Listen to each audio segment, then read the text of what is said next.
Toko kopi yang terletak di Jalan Kebumen Darat 16 Eleng, di mana atas kejadian tersebut duit tunai 100 juta rupiah yang ada di jero berangkas toko sudah melengit dimbek maling.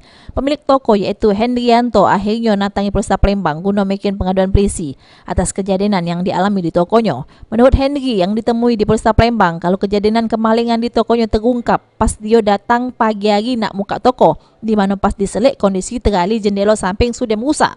Selanjutnya pas masuk ke jero toko ternyata berangkasnya juga rusak.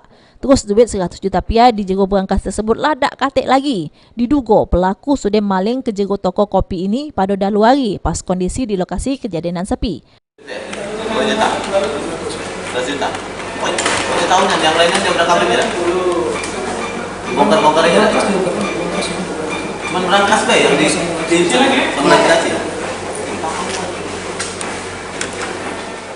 Petugas Polresta Palembang Dewe atas kejadian ini sudah melakukan olah TKP. Ini anggota Reskrim Polresta Palembang masih melakukan penyelidikan dengan kejadian tersebut. Abidin Giwanto, PAL TV.